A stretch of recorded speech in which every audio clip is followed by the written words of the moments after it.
stir stuff up. Because dreamers see what can be. And I want to underscore that whatever you're dreaming you can be, you can be. And if no one else told you you can be, and said, my pastor told me that I can be this.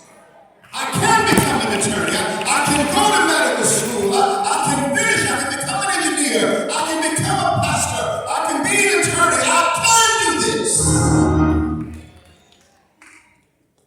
Last week we talked about, I don't want to call him little Aaron Benjamin, because Aaron Benjamin is not little, which one? Corey Benjamin is the middle Benjamin child.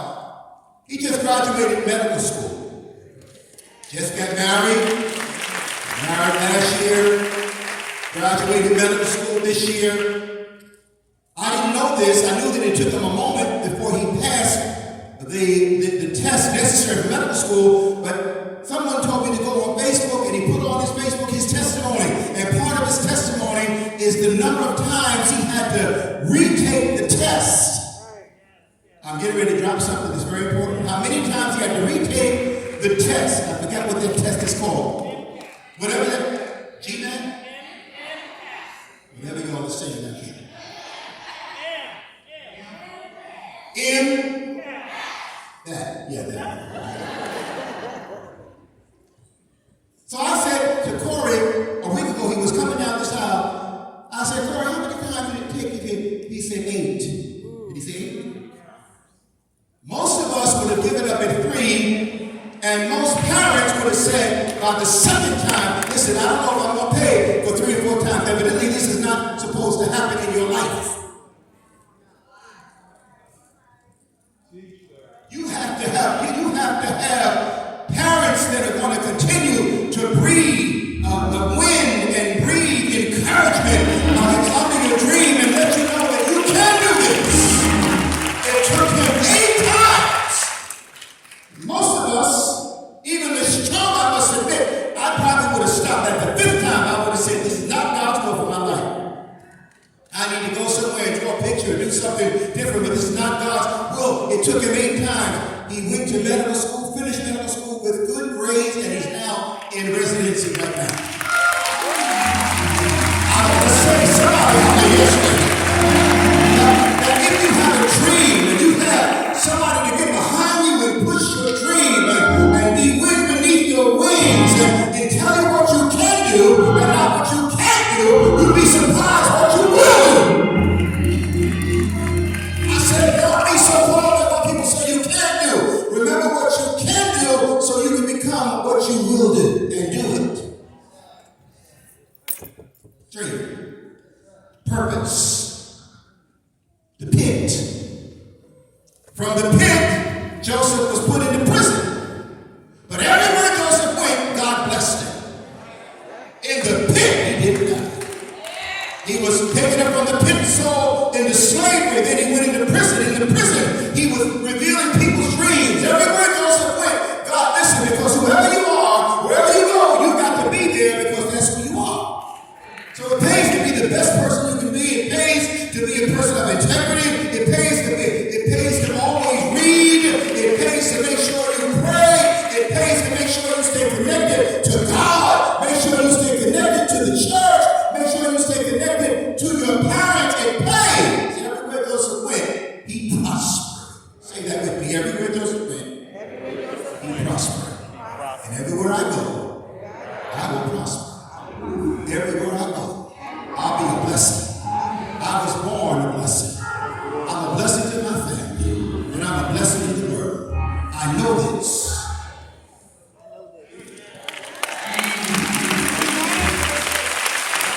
I have a responsibility, particularly because of the history of black and brown people in this country, which I love. But everything they threw at us and tried to kill us didn't kill us.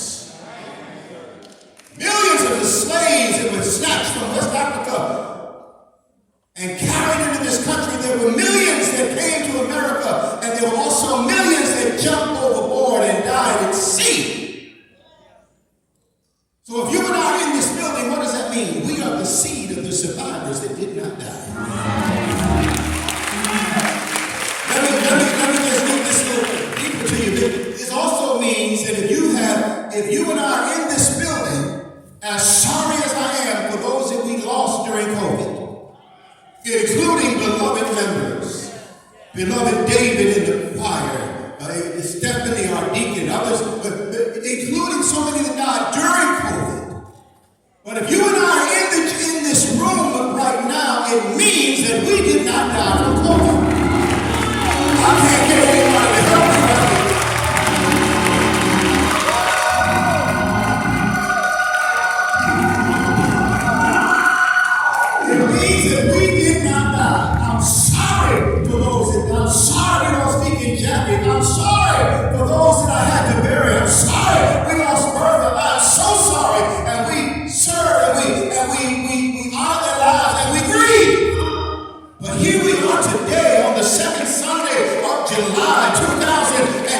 sun is going to be a picnic. Because life can be hard. What's that song Whitney sings? I hope life treats you kind. Because life can be hard. The other song says, I love when you all say, sometimes you've got to encourage yourself. Sometimes you've got to speak over yourself. Encourage yourself, speak over yourself in the Lord. Life can be hard. I don't care how much money you make, life can be hard. It doesn't matter how much education you have, life can be hard. Sometimes you can be overcome by the issues of life and overcome by the pressures of life, but God has breathed on you, and whatever you've been through and whatever you're going through, you're here right now. So you might as well lift your hand and say, Lord, I'm here, I'm still here. Thank you, Lord. Oh yeah, oh yeah, oh yeah, I'm still here. I'm alive, I'm here.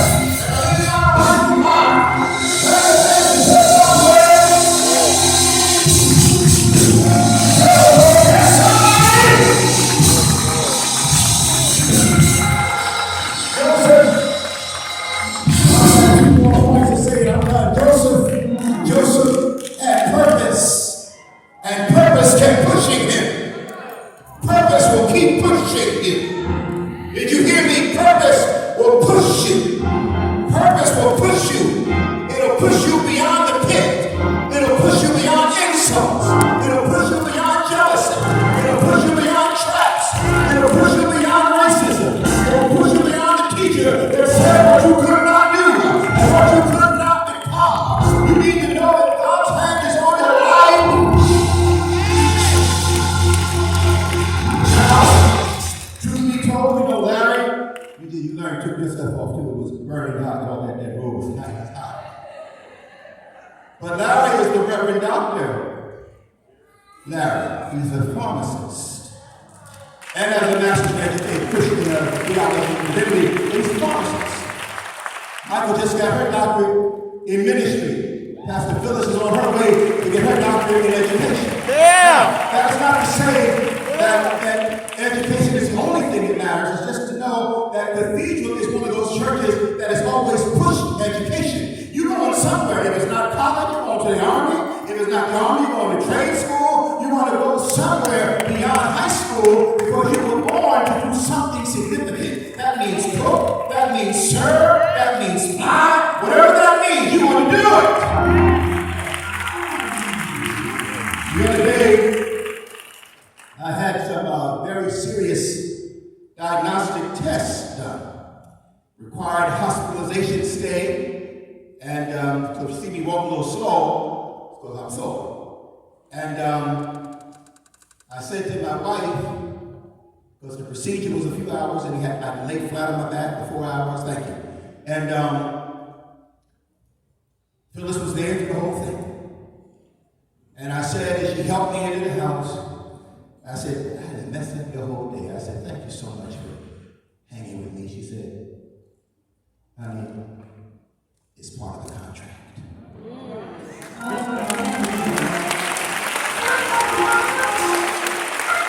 Well, as you prepare one day to choose a wife or a husband, it's got to go beyond someone that's handsome and strong and pretty and fine. And trust me, you want all that. You want all that. But beyond all that, you need someone that will partner with you for your life and be able to understand, baby, it's in the contract. I have to sacrifice, but it's in the contract. For the Bible says, for better or worse, riches or poor, sickness and health, I will love and honor. I will commit. I will support. I will be with you. So don't mess up your life by just getting caught up in flash. We're living in a day now, whatever you don't have, you can buy. You weren't born with a big behind, you can buy behind now. But you know you can. But you know y'all know you can. Am I right now? You can buy a behind. Y'all don't have to. If the brothers are trying to say, leave it alone, leave it alone. Leave it alone. You don't have hair, you can buy hair. Brothers are now getting implants So they look like they worked out. It's a good shortcut. I'm not mad at it. I don't have the courage to do it, but I'm not mad. I'm not mad at it. I looked at one of my cousins' arms and said, Lord, I'd pay good money for an arm like that. But he's been in the gym. He's popping. You don't want what's fake. Yes. You don't want, you want the real thing, and beyond the looks and the hair and all the body shape and all that stuff is important to you. And us. It's important. But beyond that, you want someone that can deal with you in conflict and in the better and the worst parts of your life, that will be able to undergird and help understand you. So my 15 minutes is up. I try to confine or try to keep messages in the 15-minute time range. So when you see Deacon George get up over here, he's going to the back, because all during COVID, preaching to nobody in the building, a camera, a musician, drummer, George, my wife, and one other person. And at the 15-minute mark, George would go in the back and go like that. That means we begin to trend down. One of the things COVID has taught us, because people's attention span online, after 15 minutes, they're like, I love you and I love God, and click, bye. You're talking too long. You got too much to say. So I'm going to leave you with this purpose. I need to jump on one other thing. Joseph went from the pit to the prison, from the prison to the palace. There's a verse over there, I think it's in, I don't want to misquote it, but it's over there, I think in the 41st chapter. To say this. When his brothers came up after they'd done all that evil, they came into Egypt, where Joseph was prince. There's a whole lot. I encourage you to read this whole thing. The brothers were bowing down, and they were like, oh Lord, Joseph's going to surely kill us because we did him so wrong. Joseph said to them, brothers, what you meant for evil. Actually worked out for my good.